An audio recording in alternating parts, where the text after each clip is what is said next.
Klabu ya Barcelona ya Mwalimu Hans Dieter Flick, raia wa Ujerumani bana, wao nao wana stori kubwa sana kwa sasa, na stori kubwa ni wachezaji wa safu ya ushambuliaji.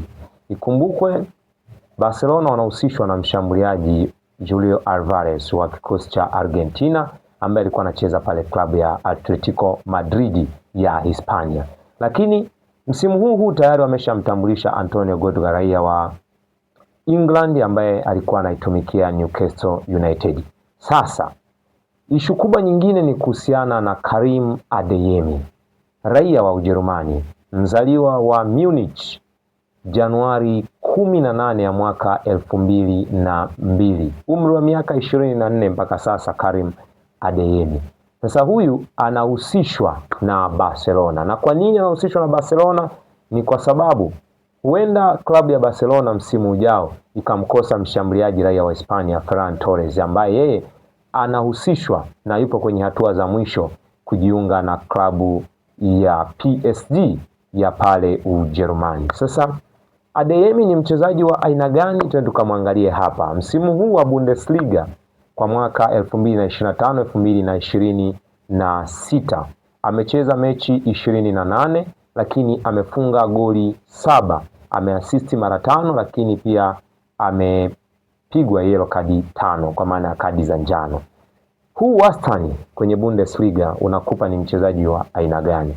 Lakini pia ana urefu wa mita 1.8, na kingine tu msimu huu amecheza mashindano matatu muhimu pale kwenye kikosi cha Borussia Dortmund, na amecheza UEFA Champions League, lakini amecheza Bundesliga pamoja na DFB Pokali ya pale nchini Ujerumani.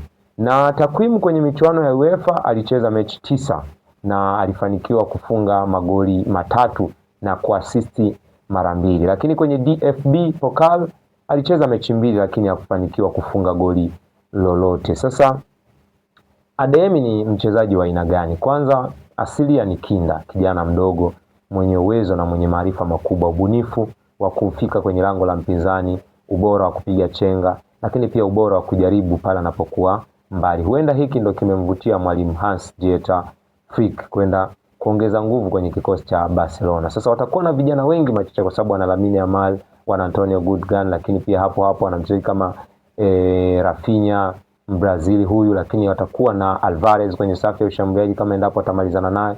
Kwa hiyo Barcelona huenda ikawa ni timu tishio sana hapo baadaye kwa sababu ya hawa makinda ambao wamekuwa wakisajiliwa.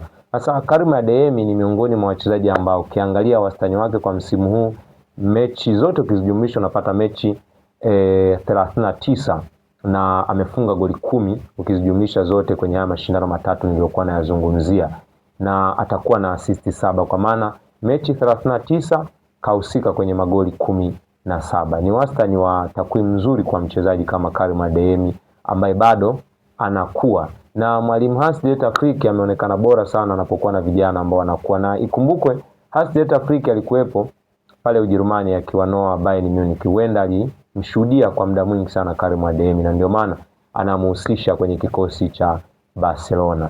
Na uzuri tu Karim Adeyemi anaweza kucheza mfumo wa Barcelona kwa sababu mfumo wa Barcelona unamruhusu mchezaji kuwa huru na kupiga pasi nyingi. Usisahau tu, hii ilikuwa ni Tembo Mastori, nami ni Po Tembo. Usisahau tu kusubscribe, kulike, kucomment na kushare. Tunapatikana YouTube, Instagram pamoja na Facebook.